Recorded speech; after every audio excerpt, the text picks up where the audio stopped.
Right, this meeting of the Barnstable Infrastructure and Energy Committee is being recorded and will be posted for future viewing on the Town of Barnstable website. Under Mass General Law, Chapter 30A, Section 20, anyone else desiring to make such a recording or transmission must notify the chair.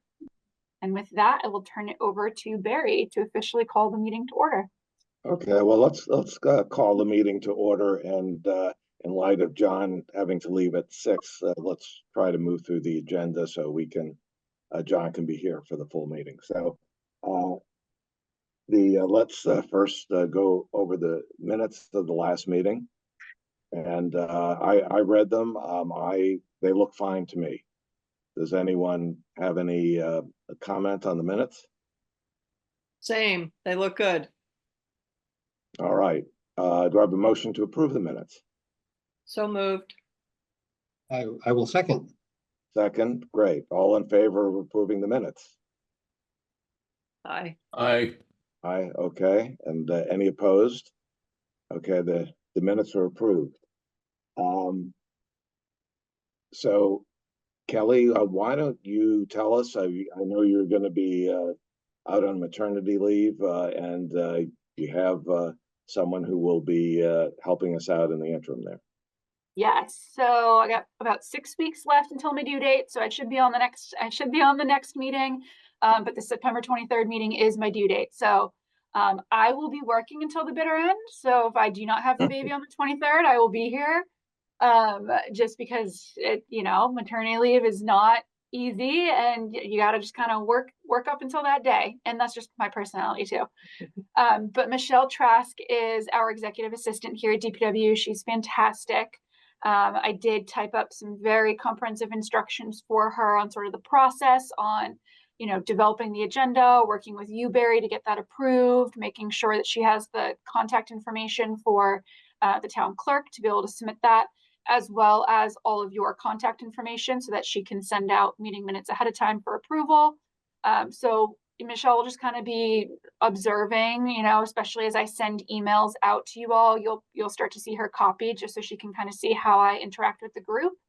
But yeah, she's fantastic, and we'll be able to fill in, and then I will be back at the beginning of the new year.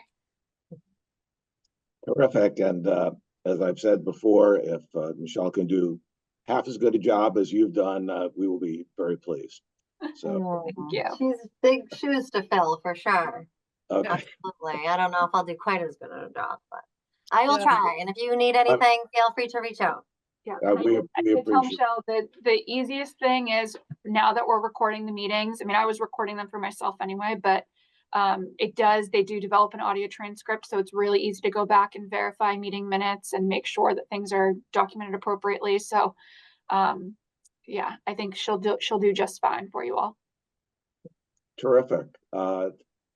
We look forward to working with you, Michelle. So Thank you, Barry. So let's see. Next, we have a new member here, Bill Beal, who's attending a first meeting with us. And I know this was going out of order a bit with the agenda, but didn't know that Bill would be joining us. So, Bill, maybe if you could give us a little bit of your background and what interested you in joining the committee, and if you have any initial thoughts about things you'd like to see us pursue as a committee. Well, first I'm going to apologize for not being here for prior meetings, but I spent about 3 months in the hospital and would have much rather been here for the meetings. But my background is I started out as a respiratory therapist, and that gave me my first introduction to environmental conditions, the atmosphere, and so on. Seeing children go into severe asthma attacks because of something that they smelled in the air. When we got to the point that we were worried about COVID, the big thing was doing air purification. And I got involved with that. I was vice president of a company that made devices, they still do, makes devices that will sanitize the air. And I became very much aware of buildings and being sure that when you put a structure up or you modify a structure, you take into consideration the number of air exchanges that go on in there. During this time, I've had my own business, worked independently, primarily with respiratory equipment. I'm a native of Massachusetts. I've lived on the Cape for about 2.5 years, and prior to that in Norwell and Marblehead. And I'm semi-retired tonight, and my partner said that she thought I needed to find something to do, and so this is it. Well, good. We welcome you. Actually, our first agenda item that may have an interplay with some of your interests, having to do with indoor air quality. So, great. We welcome you, and look forward to your participation in these meetings. And glad that you're out of the hospital and apparently feeling better. So. All right. Well, let's move on to green communities. And in terms of relevant updates, I think I have a presentation, and I think the updates will be part of the presentation. So maybe if we could move right into that. Kelly, do you have a copy? Maybe could put it online, and I could sort of talk. Yep, I think all I have to do is I can share it, and then I can make you the presenter, so you can actually, Okay. or you can share it as well too. But if it's easier for me to share it, I can do that. Yeah, I tend to be really bad at this stuff. So.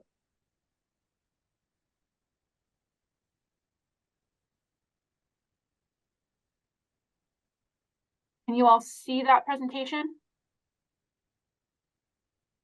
I can. Yeah. Yes. And how do I move from one slide to another? So I'm wondering if I can do that here. My Zoom is updated, so give me a second to see. Or I see slide here. Here we go. Does that work? Or do you have? You know what? If that's something you have to do, I'll just let you know. You can just click it if that's easier. Hold on. Let me try something real quick.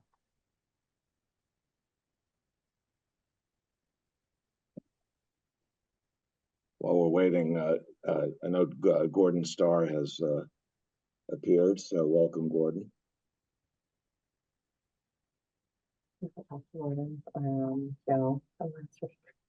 Oh yeah, we did. Yeah. All right. Can you guys see that still? Yes. Okay. Barry, do you want to try seeing if you can move from slide to slide? Because I did make you a co-host, and if you can't, I'll just do it. It's not a big deal. Like I'm wondering if maybe not since I shared it. Yeah. Why not? Yeah. Why? Yeah. Maybe if you can do it. I don't think this will be too difficult. Yeah. All right. Okay. Can you make it appear a little bigger, or is that? Oh, I see. That's the next page. All right. All right. Perfect. So, and this, I took this slide actually and amended and added to a presentation that was made to the town council 3 years ago when the proposal was to support amending the stretch code as part of the green communities designation. So what we have on this slide, there are 5 criteria. And what I have in green are the 3 that basically have already been met, but just need some verification and perhaps updating. What we have is we have as of right zoning for renewable energy generation. We have an ordinance for expedited permitting of these projects, and we have a fuel efficient vehicle purchase policy. What remains is a energy reduction plan to reduce energy use by 20% over 5 years. And the second is adopting the stretch code. Next slide, please.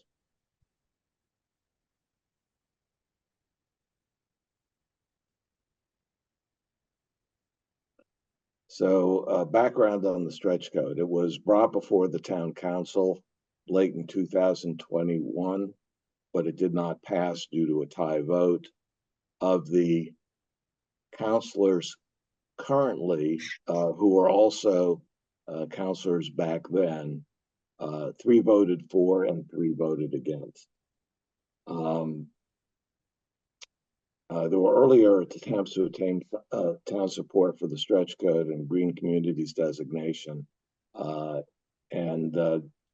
Back in 2008, around 2012 to 2013, and they were not successful. Barnstable is really a very small minority, both on the Cape and Massachusetts, as not having adopted the stretch code or received green communities designation. On the Cape, Sandwich adopted the stretch code 2 years ago and has applied to be a green community, and its application is highly likely to be accepted. Over 90% of the mass population lives in close to 300 green community cities and towns. That's 84% of Massachusetts cities and towns. So we're really an outlier in not adopting the stretch code or being a green community. Next slide. So the energy reduction plan, that's one thing that needs to be done. It was developed 3 years ago and would have been successful had the town decided not to go forward with the stretch code. David Anthony, who's the Director of Asset Management, appeared before our committee back in March. He indicated to us that what was prepared 3 years ago is now stale. We need a new plan with a new baseline. And it's a lot of work. It requires a building by building analysis. But I talked to him last week, and basically he's indicated that the earlier work and support from the Cape Light Compact will ease the effort. And he's very positive that he can develop an energy reduction plan that will pass muster with the Department of Energy Resources. Back in March, he said that the town manager wanted to know that if he were to do this work, what it would entail and how would that impact the other work that he has to do. When I talked to him, he said he hadn't followed up on that, but was going to do it right after our conversation. I think he wanted to know whether we were making progress on the stretch code, and basically kind of the division of responsibility so far anyway is he is leading the energy reduction plan effort, and our committee is leading the effort on stretch code. So there is a need to coordinate there. Next slide, please. And this simply is a slide actually from a few years ago. It gives an idea of just the scope of the work that needs to be done. You're talking about schools, vehicles, traffic lights, wastewater facilities, the airport. So creating a baseline is a lot of work for these types of facilities, and the energy reduction plan needs to be done for them. Next slide, please.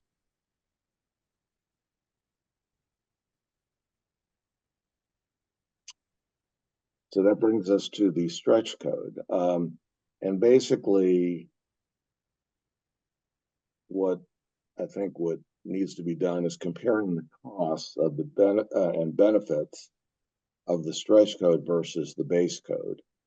So the base code is, the stretch code is more stringent than the base code. There's also a specialized code that's even more stringent. And I think about 36 cities and towns in Massachusetts have adopted the specialized code that's more oriented towards a net zero. But here I'm focusing on the stretch code. Given our circumstances, I think it's more practical to focus on that. And these costs and benefits are, on the one hand, to the town and to homeowners and contractors. There's also the environmental benefits, which are really behind green communities, by reducing greenhouse gas emissions. So the key issues raised in the 2021 town council meeting was whether the reduction in the greenhouse gas emissions from the stretch code is worth the additional cost to homeowners.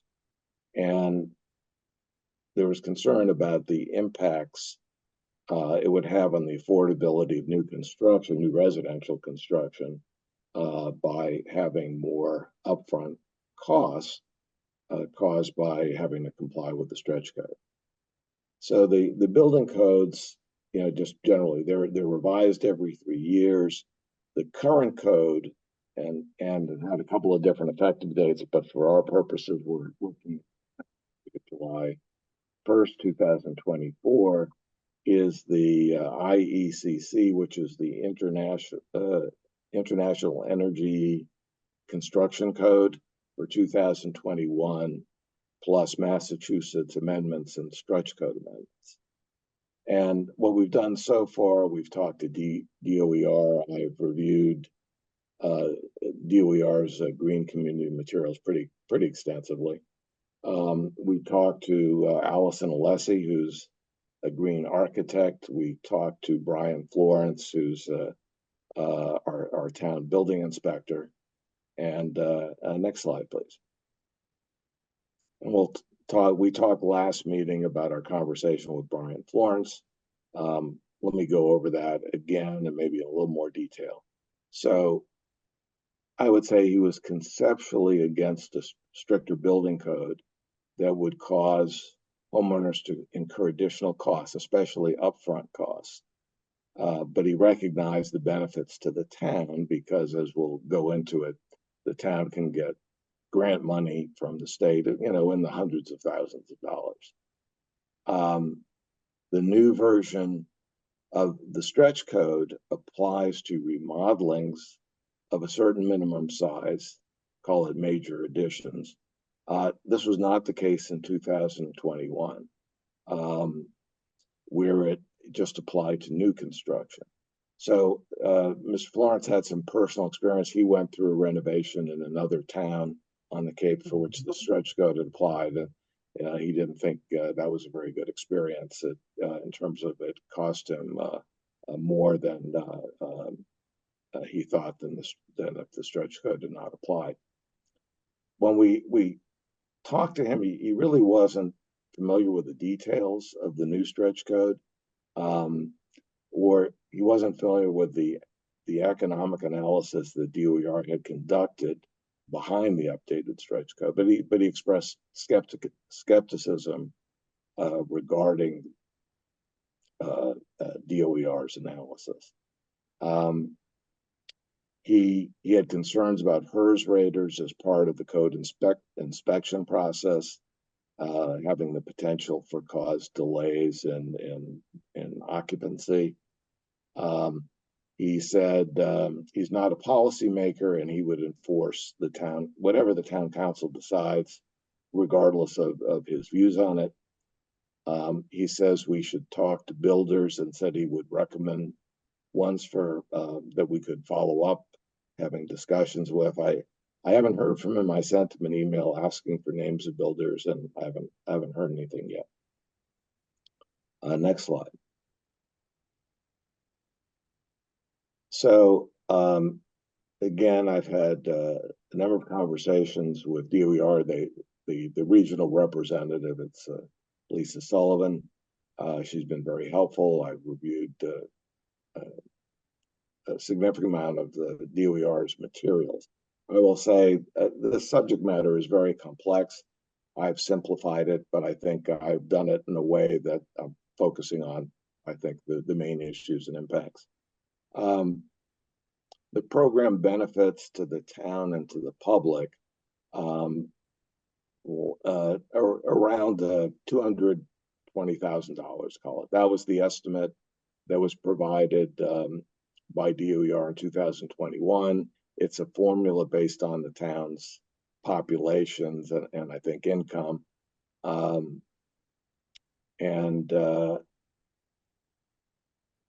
So that, and you have to apply it to individual plan projects. So I would expect that the 5-year energy reduction plan, that $220,000 would go for some of the measures that would reduce energy usage for town facilities.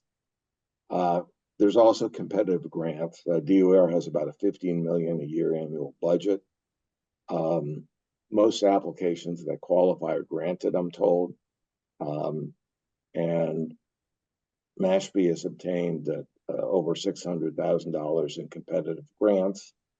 You know, that they're a neighboring town, they're a smaller town, but this is over probably a longer period of time.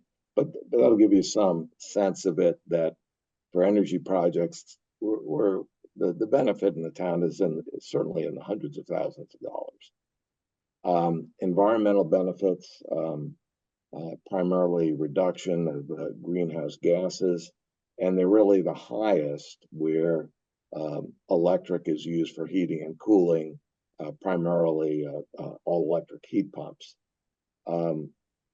Other benefits associated with electrification are and health and safety, reduced indoor emission. There are ventilation requirements, more so I think in this version of the energy codes. And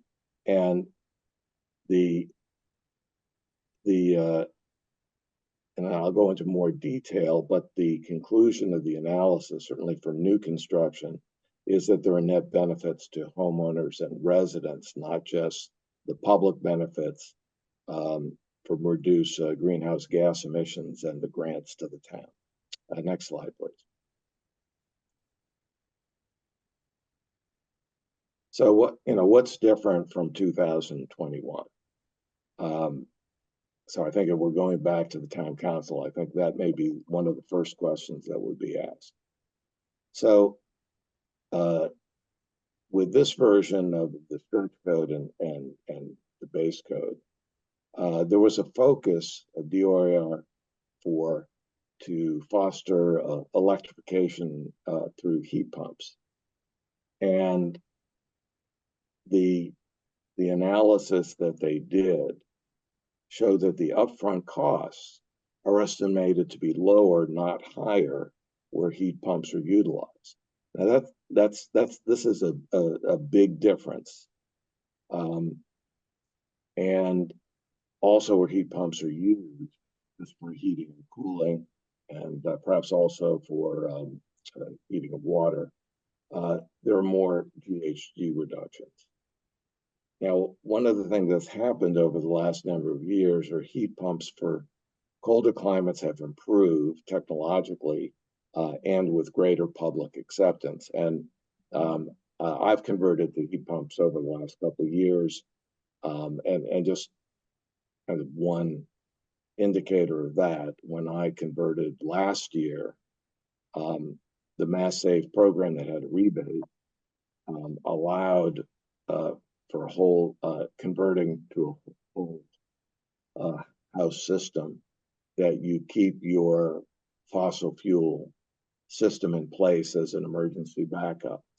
And they're no longer allowing that for 2024. I suppose they won't in the future. And the reason is that prior concerns about the heat pumps not working effectively at very low temperatures, I think both the technology and public comfort with it have improved, and I think that's significant as well. So what the other major difference, as I mentioned before, for major additions or remodels, the stretch code now applies and it didn't before. And these projects, as one can imagine, there's more variance. These types of projects of different kinds with varying cost impacts. Next slide. So I'm going to go over new construction, the costs and benefits. Now, the stretch code applies to both residential and commercial new construction. I'm going to focus here just on the residential. And you have to think of this, it's not an absolute analysis. You're comparing cost to comply with the stretch code as opposed to a base code. So the residential base code is based on a HERS rating. That's a performance-based rating system. But you don't have to have a HERS rater. You don't have to get that performance standard, but you can use what are called prescriptive measures. And that's classically what's historically been. The performance-based HERS standard is optional. With the stretch code, it's required, and it's a HERS rating of 42, but 45 with heat pumps for heating and cooling, and the use of the HERS is mandatory. So as you can see, they made the standard more lenient for use with a heat pump, and again, that's another way to encourage use of heat pumps. So the analysis that was done, and back when DOE adopted the stretch code back in 2023, or for 2023, that the upfront costs with the heat pumps were lower due primarily to one, the mass save rebate of $15,000, a federal tax credit of $2,000, and because you have more flexibility to reach a number, you can use less expensive measures and still meet the standard. For example, and I think in DOER's analysis, several $1,000s was shown as being saved because they didn't need as expensive and high performing windows to meet the standard. In many cases, the cost of the heat pump is less than the combined heating and air conditioning systems. But there was variance in different cases. But in none of the cases were they significantly more expensive. So the ongoing costs were somewhat higher because even though heat pumps are more efficient due to differences in natural gas and electricity costs, the operating costs were somewhat higher, but the total costs are overall substantially lower with the heat pump. So that was the analysis that was done, and that's exactly the opposite of what was discussed at town council meeting 3 years ago. Next slide, please.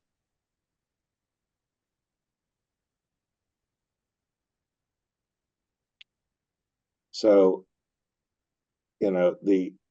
however, what was similar to what was discussed 3 years ago is if a builder or homeowner decided to use natural gas, the upfront costs under the stretch code are somewhat higher and operating costs are lower. But this is a matter of choice because you've got the heat pump option where it is more economic. And in terms of the analysis that was done by DOER's consultants, they were based on estimates of construction costs based on the Worcester area. Cape Cod costs are higher, but the relevant comparison is, again, the cost between the base code and the stretch code, not the absolute cost. So, but it's been a couple of years, I guess it's been 2 years since the analysis was done, roughly. And DOER said it may update the analysis.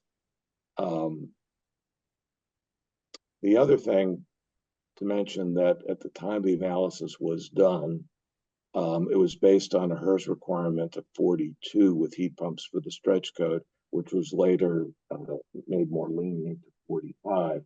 So if with some likelihood, if just for this reason, if the analysis was done, the net benefit would be higher based on having a more lenient HERS standard. Next slide. So with regard to additions and remodels, and I'll have to say that I had to change the slide 2 hours or an hour and a half before our meeting because some news just at least I became aware of, and that is that DOER is proposing changes to the standards, but go into the ones that apply. So basically, if you were to build an addition to a residential low-rise dwelling, and it exceeded 1,000 square feet or 100% of the existing conditioned floor area, it would require compliance with HERS ratings that vary between 52 and 58, depending on the fuel source that you're using for heating and cooling. And it also applies to extensive alterations affecting more than 50% of the building space. And I didn't see cost benefit analysis earlier, and I'm not sure it was done or not. But I think one of the problems is that with remodeling projects, you're just going to have more variance. You're going to do different things and have different cost and benefit consequences than building a new house.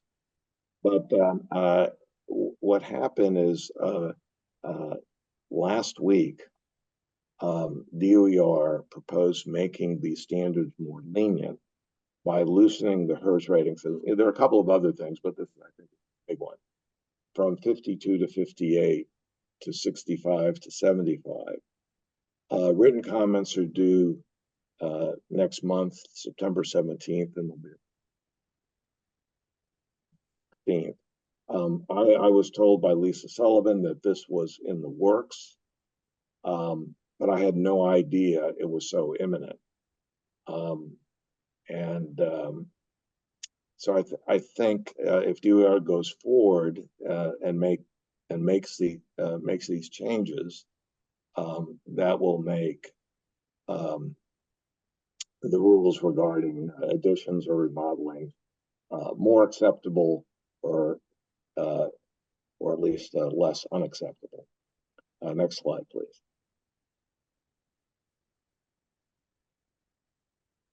So, where does that leave us? What should we do? And this is, we should have a discussion on this, but this is kind of my own sense of it. I think we should do, more work on this. We've talked about inviting DOER to one of our meetings. I think we should do that. Whether we do that before or after this process where the proposed rules changes are up for public comment, we can talk about that. Do we submit comments and attend the DOER hearing? Now, we're a committee of the town of Barnstable. I don't know what the ramifications of that are, but that's a question. And if we go forward, I think issues of timing relative to changes to the stretch code are important. If at least we have the proposal, do we want to wait until the changes are adopted or not? Or can we continue to go through other steps? So maybe by the time the town council votes, either the changes are acted on, or at least they're imminent, fairly imminent, and perhaps even the town council could act even conditioned on those proposals being adopted. I don't know. So at some point, we need to make a go, no go decision. We've talked about having a workshop. I think it should be factually based. talking about the scope and the details about the new stretch code versus the base code and the costs and benefits, process issues regarding to HERS ratings as part of the building permit process, addressing any other concerns raised in the last town council meeting. And we have to, at some point, sit down and talk about who should be the presenters. And then following that would be a town council vote. So that's kind of an outline, I think, of where things stand as far as I can tell. And just wanted to prove it's open for discussion.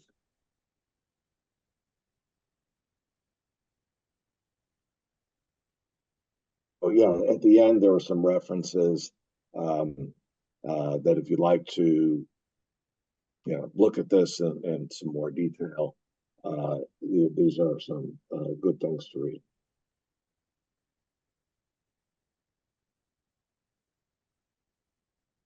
Barry, Yes. I think you did an unbelievable job going over this. Really good. It's a huge amount of detail to absorb, though. I tend to kind of glaze over when we get into some of all the nitty gritty, the last 4 or 5 slides. But one thing I think should be clarified, and maybe Gordon or whoever was on that December 21st town council meeting where they made the vote.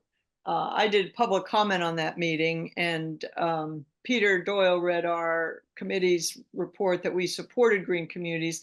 My understanding was the specifics of the vote, or the wording for the vote, was it was to vote whether or not the town should spend the effort to consider the green communities. It kind of boiled down to, once the discussion went on, for or against stretch code, but the vote was actually, should the town spend the money to have the staff consider the pros and cons of the stretch code for the town? Is that, Gordon, do you remember? Was that the vote? Was that the issue? I think the energy reduction plan had already been done. The energy Some of it- reduction, right. So they had all been done, but the wording for the vote was not, are we for or against the stretch code? It was, should the town go forward, spend the resources to consider the green community? I mean, I can go back and look at the. Yeah. Okay, Jane, I can tell you, I read that and you're correct. Okay. I just think that's a subtlety, but we're definitely in the weeds. We want to be as accurate as we can on each thing. It boiled down to plus or minus stretch code. One of the things, as you're talking about, and I got an email just before this meeting too, because I'm on the email list from DOER that they're going to have this potential upgrade and public comment. I don't think we should push through even a workshop or a briefing to any group outside of our own committee until they settle down with what they're going to decide on, because it's a moving target. And it's, I think we can keep educating ourselves. And as you suggested, having maybe Lisa Sullivan come, I still feel like, I feel pretty strongly that it'd be useful to have somebody from Habitat speak to our committee, because yes, they use a lot of volunteer work, but Habitat builds the most affordable homes on the Cape, and it's the best HERS rating of any Habitat unit in the country. So why have they made those choices, and what do they see as the benefit to the homeowner and the building process? And they're funding it. So I think it'd be very useful to have that input, because a lot of the discussion from December 21st, 2 years, or December 21, 2.5 years ago was that it was unaffordable to build this way. And I don't have a pile of data at my fingertips, but I've been following green building for 13 years. And a lot of it is the affordability.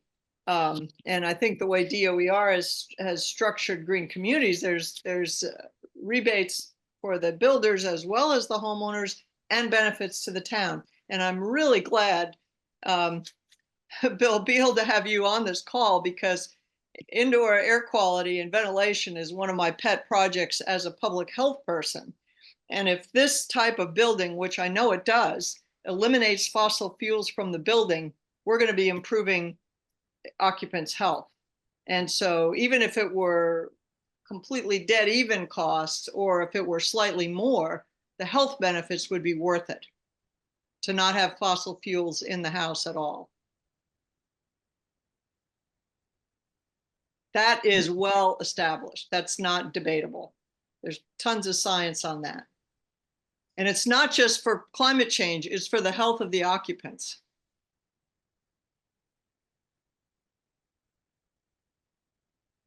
So Barry, I have a question about when you say that the upfront costs are lower, is that does that include the rebates at the moment, or? Yes, so the elements, there are four elements that seem to make a difference. They have a bunch of different cases, large, single family homes, small single family homes. They've got townhouses, they've got apartment buildings, whatever. But in all of the cases, what made significant difference in favor of the heat pumps were the $15,000 rebate, the $2,000 tax credit, which I think now is maybe $2,500. I'm not sure. And the flexibility, it gives you the ability to pick and choose what other measures you can do and still meet the standard. So in some of the examples, they used less expensive windows or less efficient windows that were needed for the base case that saved several $1,000s. Now, the cases varied. The other major comparison is comparing the cost of the heating and cooling system of using gas and the ductwork associated with that and what's required for heat pumps. And there wasn't any significant difference that I saw where they used the ducted systems, but it didn't really cost much more either. But there were significant savings for when they use mini splits for smaller size units. So, the DOR said that they may try and redo that analysis. I haven't, seen anything official on that. A lot of things have changed since then, but a lot of things that have changed, I don't think would have a real big impact. Obviously, interest rates have gone up by a lot. But if the basic costs are fairly similar or even somewhat lower, then that shouldn't make a big difference. And just my own experience with heat pumps, from the time I first started looking at it, the cost went up a lot, but I don't know whether that's different from conventional air conditioning and a gas furnace. And other costs of construction have gone up a lot too. So, anyways, I don't know whether you are going to do a revisit on that. But so just from your answer, I think we all get the sense of how quickly we can get in the weeds, in a public meeting in front of town council. Sure. So maybe Chris could help us. What's a way to present this that's clear and crisp? Yeah, I'm not worried about. It's always a moving target. Yeah, I'm not worried about that. Stop. Yeah, I'm not worried about that yet. So I think this presentation was designed to get, frankly, I didn't see any information presented on the costs and benefits. I'm listening to what people objected to before. And so, I've gotten into some of the weeds about this, but there should be a way to present this in a simpler way than I've done here. But I want to jump to Jane's point. So the DOR has come out with this. I think the biggest objections will be to the major additions and remodeling rules. That's what that's the pushback that DOER has got. And that's why they're amending those rules, not really the rules on new construction. So my sense is, David Anthony I think he's moving forward. So, to keep up the momentum, do additional work. I actually did reach out to Habitat for Humanity, but I didn't get a call back. But I think what'll be more persuasive will be with commercial builders who, have to pay for labor. But I think whether you can go forward with a workshop before the rules are finalized, maybe, but I wouldn't bring it before town council and it'll probably be 4 to 6 months. Before DOER enacts things. Government, I find, can't do much of anything in less than 6 months, at least on the state level. No. One other point, Barry, is that these comparisons between gas and electric costs in terms of the operating costs going forward, those are all moving targets. What if eventually when we get wind power, what if their electricity costs come down? What if more people put on solar? Then I think the gas and Massachusetts is so pro-green that they could easily put a surcharge on gas that makes gas more expensive.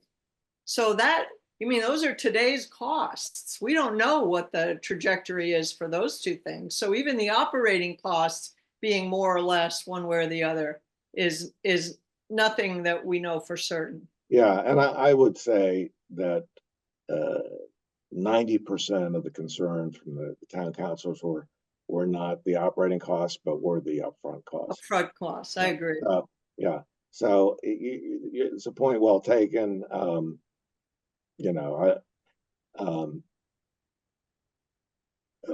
thought go ahead. Yeah. Good, John. I just wanted to say that one thing that I think is important in the cost benefit analysis is the length of time over which you're looking at operating costs. If you look at operating costs over a fairly short time, and when we met with the building commissioner, he was suggesting that 7 years was the appropriate time, then your operating costs are you're going to have much less benefit from your operating costs. And I think that's when in the various analysis that we've seen, it's not that those things aren't always clarified. So I think it'd be very helpful. Yeah, I don't mean to cut you off, but I know you have 10 minutes, but I've never seen any economic analysis that would cut it off for 7 years. Usually it's the lifetime of the measure or like 20 or 25 years. Right. Yeah. So I expect that was done, but it didn't really drive. I try to focus here on things that drove the analysis, and it's different from what people thought about 3 years ago. And for a variety of reasons I try to explain. Can I, because I know that you have to leave, my sense the conversation may go on, but I wanted to know whether on food waste, whether you had any update before you left us. Oh, well, just real quickly, I did reach out to Carrie Purcell to see how things were progressing with her I thought, very exciting initiative to look at starting a compost facility at Joint Base Cape Cod. And she confirmed that they had hired a consultant. She said that they would be reaching out to the towns in the near future for input and didn't offer any other further updates beyond that. So I sort of took that as well. I guess we'll wait for a little while, but I think sometime early in the fall we do want to circle back with Carrie and with Mary Ryther and really keep abreast of what's going on there, because I think it really impacts what we can do in the town as far as collecting food waste. Okay, and I guess just in terms of our meeting with Brian Florence, we had some questions for Tom McKean, who's the head of the health division. Mm-hmm. and that he would follow up with us with some questions in his area. But I haven't gotten anything. I don't know. Have you followed up with him or? I have not, and I think we should. Again, I would do that in September. But I think we should follow up and get a meeting and get his views on what we can do on the commercial side. Okay. All right. Well, let's do that then. So I think that remains an action item. If we've been requesting this meeting, haven't heard anything back yet, probably we might get a better response in September than in August. That's what I'm thinking. Okay. And then let me, sorry to jump around like this, Mhm. so the question, we're a committee of the town of Barnstable. There is the opportunity to comment on these rule changes that would make the stretch code more lenient than it was proposed, which obviously we're not a green community, it wouldn't affect us now, but is this something we can comment on? I would think if we, meaning the town or the committee, were to comment, saying that this would be material or something we would consider in whether we adopt the stretch code, that might be have some persuasive effect. But I know Meg Gordon and Kristen, I don't know from a process standpoint is something we'd have to. I don't know whether we as a and submit comments, or is this something we'd have to go through the town, and how would we do that? I don't know, Kristen. I don't know the answer. It's a good question. Whether, you're advising the town council to make a statement. But I'll ask. We can ask. I Is don't know. it- I would probably, go ahead, Kelly, what were you gonna say? To say, is it more so that you're looking to like make it known that people can comment during that public comment period? It might be something where you can reach out to the town manager and see if he wants to include it in his town manager update, perhaps. I know he does occasionally do that, and share links to where people can comment publicly, but that's probably a question as to whether or not we want to go in that direction of encouraging people or not.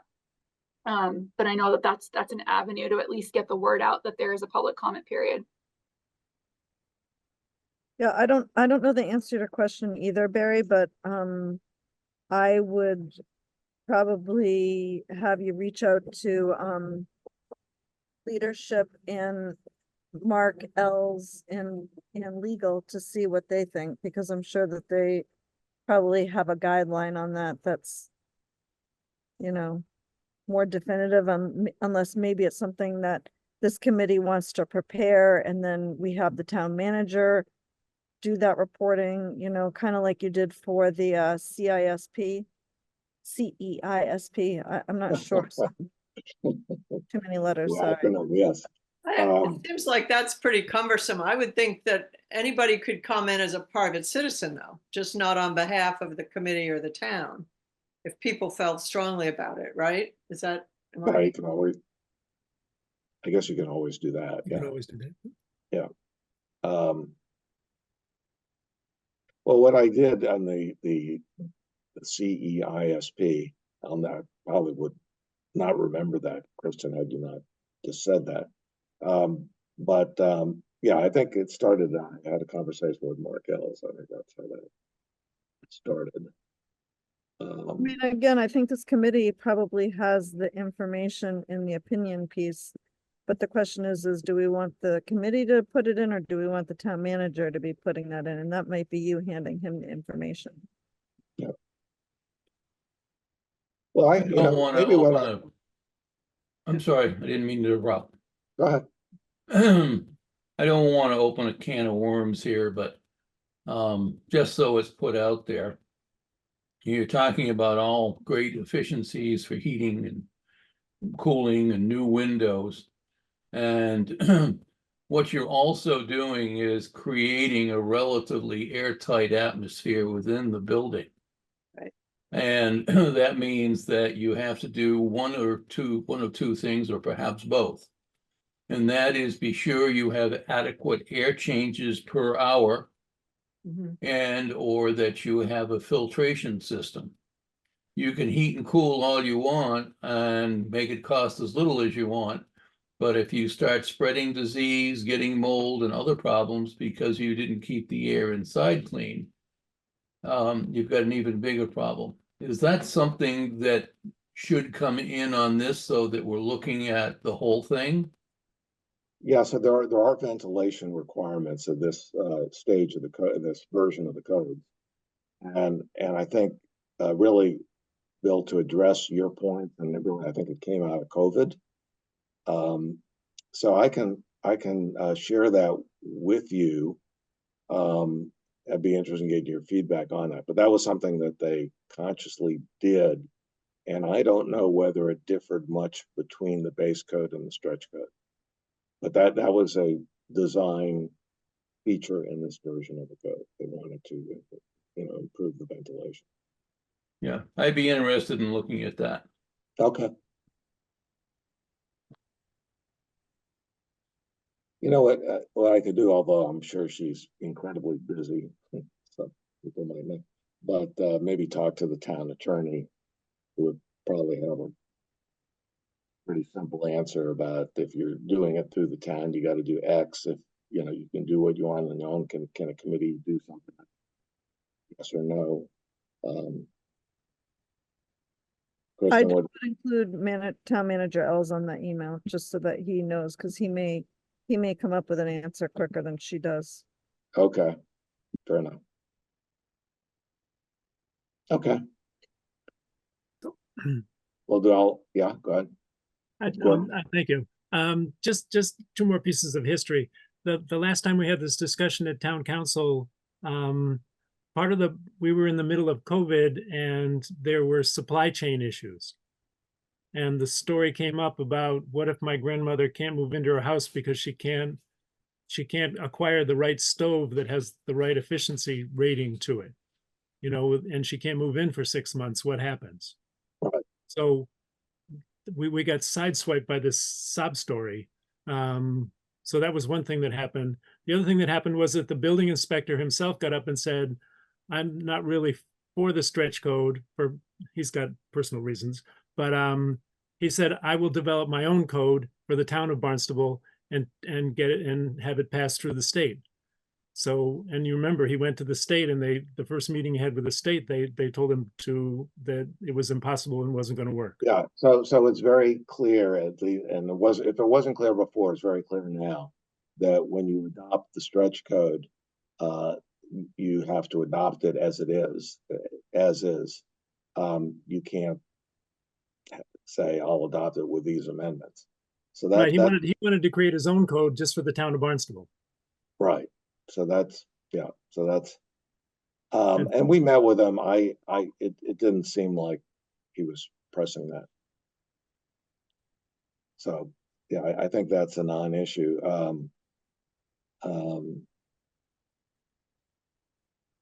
There were some other things that came up that we need to address that, to me, don't seem all that important, but since people raised them, when we go to a workshop, we address. There were a number of things that were raised, even though they didn't seem to be that.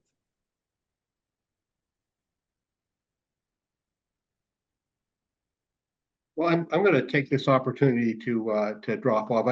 I guess we do still have a quorum, and I hope, Right.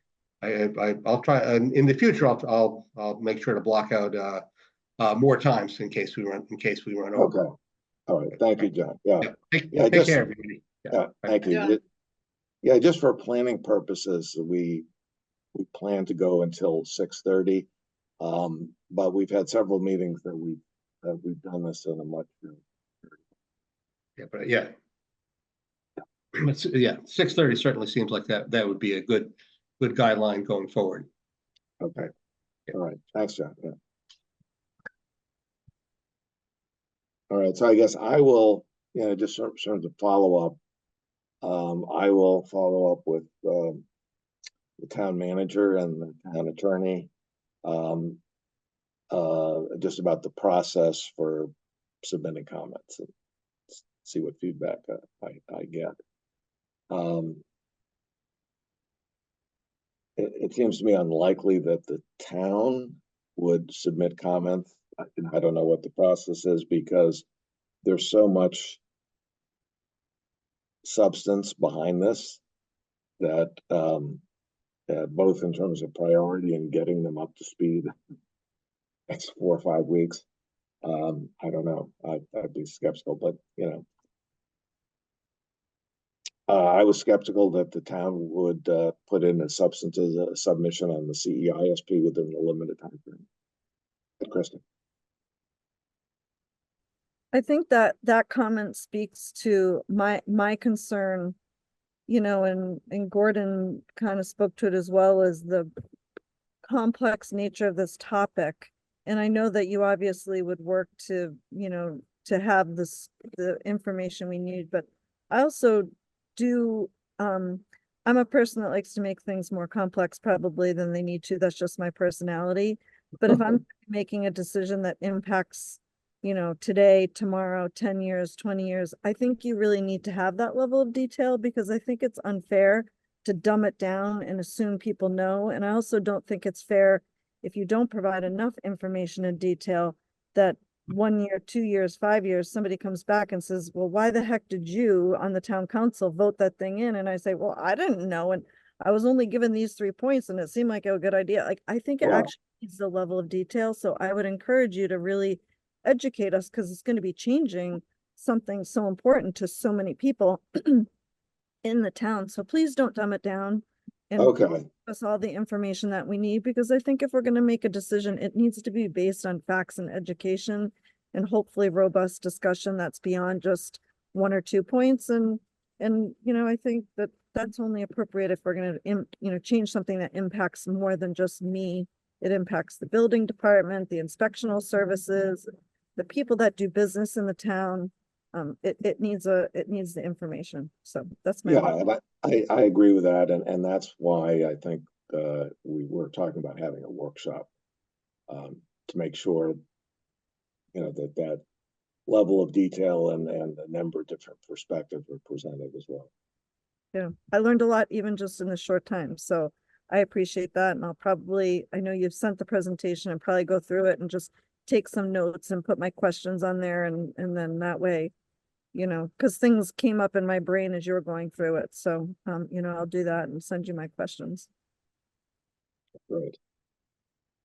Thank you. As a former consultant, I'm very happy to go into details.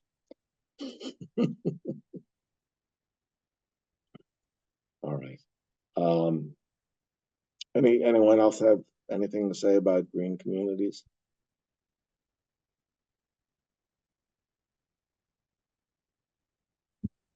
Yeah, go ahead. Yeah. I do think Kristen, finding a builder or two that are in towns that are already operating under these, guidelines is probably a really good place. Besides, I think the Habitat for Humanity obviously is an avenue. And then we just want like the regular, builder who's building your home, I mean, having gone through a, brand new construction, you delegate a lot to somebody who's in charge of your property if you're not doing it yourself. So it's like the average person that builds in the town, what is the impact to them? And obviously if they're building in other times, they're doing this already. So I guess that would be a good perspective of are we different than others, and really what's the reality on the ground if we decide to do this. Yeah, and I think, and let's break it up into two, both builders of new construction and builders of sort of major remodels. And I went through one myself, so I had a little bit of a sense, although the stretch code didn't apply here. I did go to a HERS rater. I did get recommendations. I did negotiate a contract that the contractor had no problems incorporating the suggestions for her. It really was not a problem, but of course the stretch code itself didn't apply. But go ahead, Jane.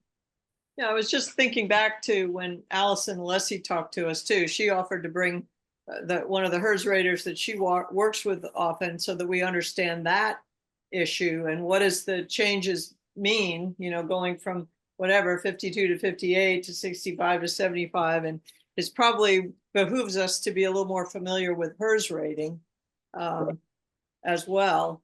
But she mentioned too that for builders that work in Barnstable as the only town that's not a green community, and other towns, which many builders do, having a different standard for Barnstable is confusing. It doesn't expedite things. It makes things more complicated because I have to slow down and think, okay, now we've got to apply the Barnstable criteria, or if we're going to build in Yarmouth or in Falmouth, then we apply this other criteria. So, there are some pros and cons to us being the only person or the only town out of the party. Yeah, I agree with that, and perhaps we have a HERS rater, Allison, as part of this workshop. But I also agree with Kristen, because I think my sense is that the town council members are probably more influenced by what builders say. Sure. Experience on the ground. Yeah, no, I agree. I think we should have some builders talk to us and talk to any workshop we have. Okay, so let me kind of do a quick summary. See if anyone has any disagreement or addition or change. So I think we'll go forward. We look at the. I will follow up with the town manager and the town attorney about submitting comments and do that. But we should continue to work to get more information, get smarter about this, talk to builders, and hopefully in a number of months, which I think we're probably talking about early next year, when I think the DOER would go through this process to adopt the new rules. Maybe it'll be quicker. But as we go forward with this, perhaps we can get together a workshop and then a presentation to the town council. And I'll continue to coordinate with David Anthony. So.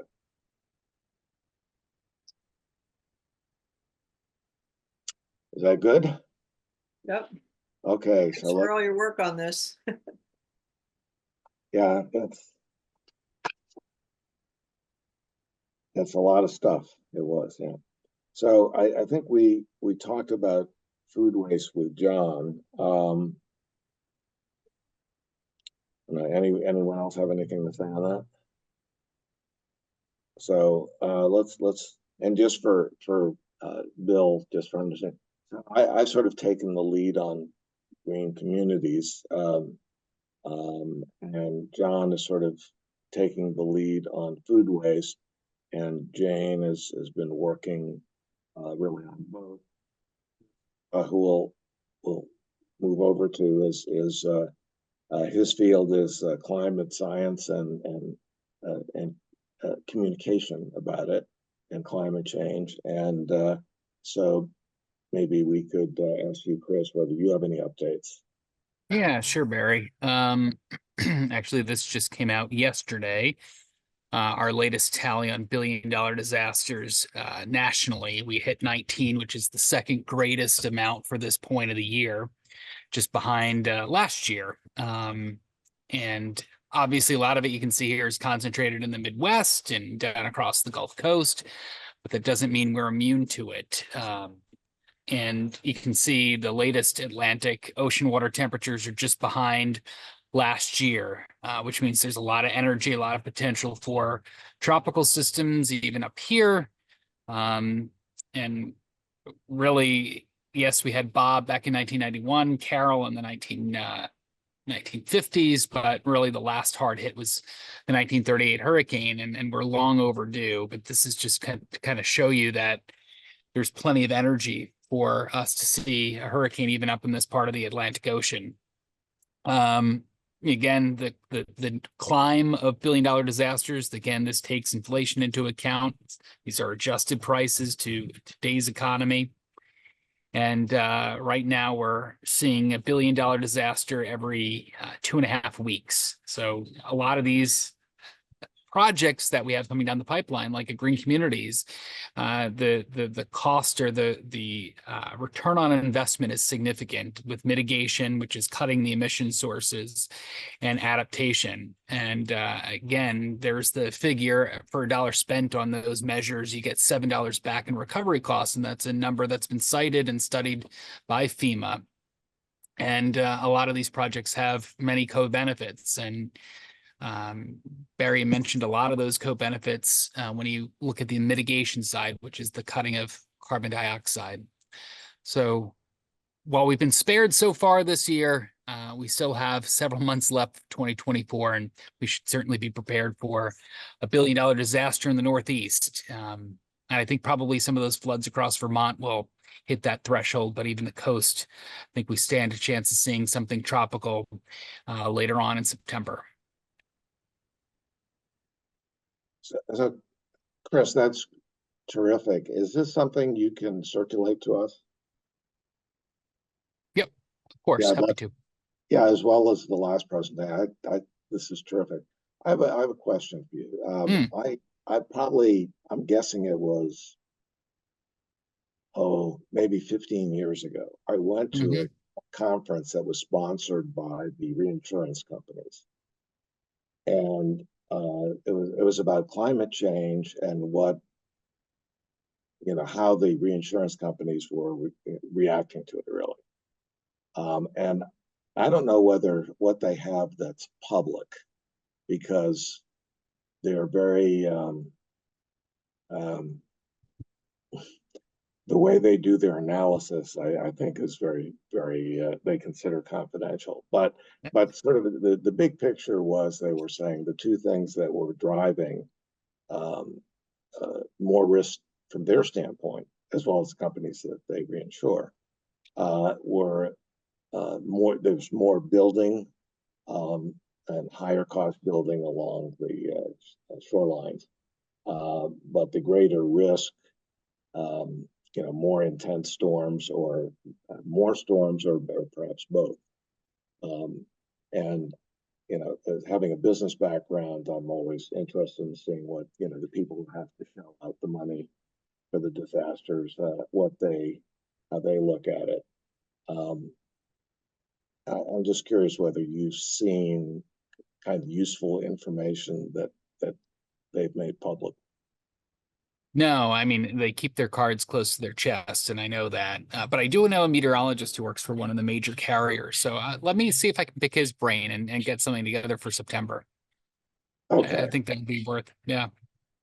Barry, I was at a luncheon today where this general topic came up, and somebody said, yeah, all the insurance companies are leaving Florida. They're leaving Florida because of storms and, flooding. They're leaving California because of fires. I mean, that's just, I get an update, Politico, climate change, California every day. And insurance, the insurance situation in California is on the topic, is on this update almost 3 times a week at least. So those are two climate change driven, really big insurance industry decisions to leave states because the risk is too high, can't support their business. So what does it say about the apply to us in Cape Cod? So I noticed my insurance bills of house insurance are going up a lot. I'm in a high wind area, but not close to the shore. Flooding. Yeah, so I'm a low flood risk, high wind risk. I've already lost these in 4 years. So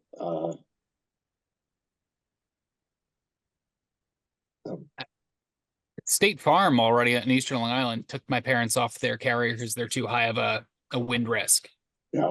I mean, and even if you're not, and people think that, being in a sheltered part of the country where they might not be dealing with tropical cyclones, I mean, that they're making up their costs and their losses through other, premiums and Yeah. jacking up the costs across the board. So even if we're not dropped yet, I'm sure our costs will keep going up. And this is something the Pentagon looked at least 10 years ago, maybe longer ago than that, in terms of what's the primary risk driving national security problems. It's climate change, because climate change is driving population shifts, and that's it. So it's our number one national security risk. It's our number one health risk. You can go to, World Health Organization, AP, American Public Health Association, AMA. Climate change is the number one health risk and the number one national security risk.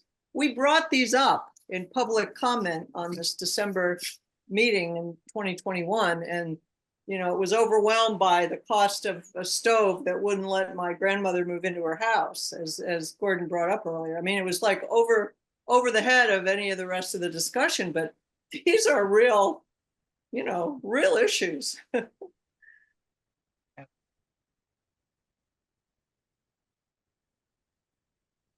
Well, good. Thank you. I appreciate that. Yeah, if you could circulate, that would be great. And by the way, I really appreciate this. I hope you continue to provide these updates for these Sure. meetings. And course. we get to the point we put in a workshop on green communities. I think having a presentation on climate change would be a good part of it. Yeah. Thanks, Barry. Yeah, thank you. All right, additional updates from me. So I don't know whether people are interested in the wind projects, but there's been, well, I mean, we last talked about the one of the blades of one of the wind turbines fell down and showed up at the beach in Nantucket, and apparently in Falmouth as well. So the manufacturer, which is GE, says that it was a manufacturing problem in one of their factories in Quebec, and they're looking at whether that's affected some other blades. And I guess the cleanup continues. There have been 2 pieces of litigation that I'm aware of. There may be others, but one is that a group of townspeople here sued the town for I think, if I have this right, not complying with the open meeting law. And the town responded, and then the plaintiff voluntarily dismissed their lawsuit. And then there was another lawsuit that's currently pending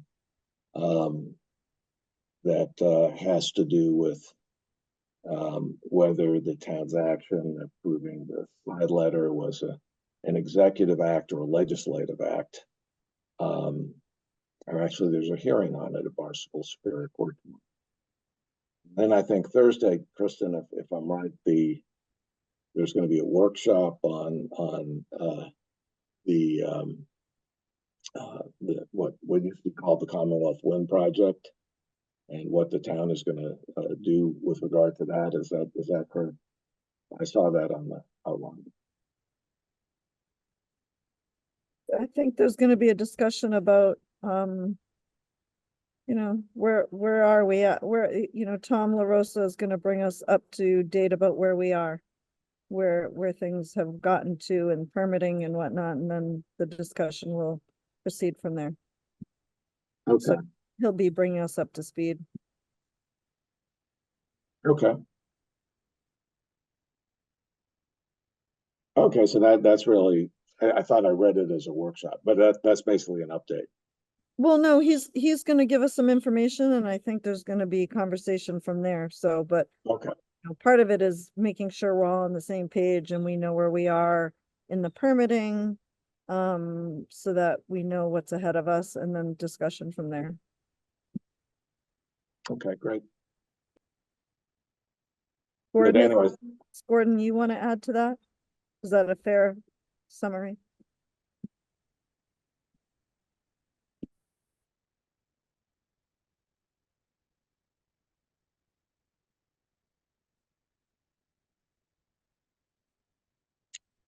Okay, well, does anyone else have any other update? Well, let's I guess the last thing is talking about the agenda for the next meeting. I can follow up where we are with green communities. What is the, I guess we're now into September, right? September. Yep, the next meeting is going to be Monday, September 9th at 5 o'clock. Okay.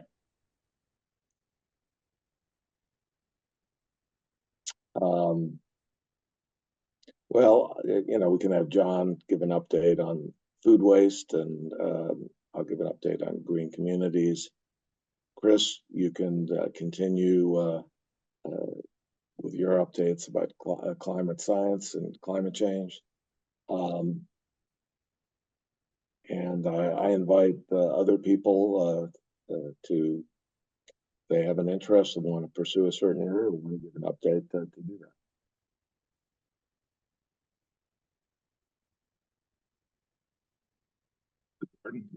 I think having somebody from Habitat come in might help us. Okay.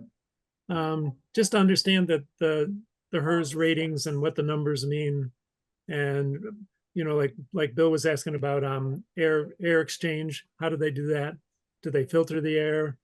Do they, you know, they heat it up as it comes in, or, you They know? put ERVs in every house. Yeah. Energy recovery ventilation in every house. I don't know if they also have filters or not. Right. Because I think they do mostly mini splits, so they don't have ductwork, I don't believe. But Okay. but it'd be worth hearing that from them. Yeah. Right. That's So important. I think if the DOER case studies are indicative of what people actually do, the 4,000 square foot house, I don't know who's building 4,000 square feet these days, but that had a ducted system, and all of the smaller units had mini splits. So they didn't have ducts. So, yeah.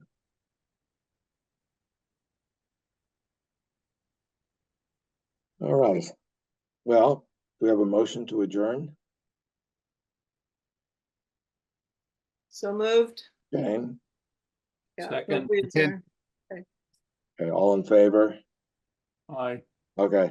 Yeah, and before we go, I just want to thank Jane for being helpful in a lot of different areas and having the institutional memory here. Oh, thanks. I think Gordon is the institutional memory. Thank you. I care about this stuff. I'm not always up to date on my references, but I really care. I think it's critical. Well, a lot of us do too. Well, thank you very much. Thanks, everyone. We'll see you next month.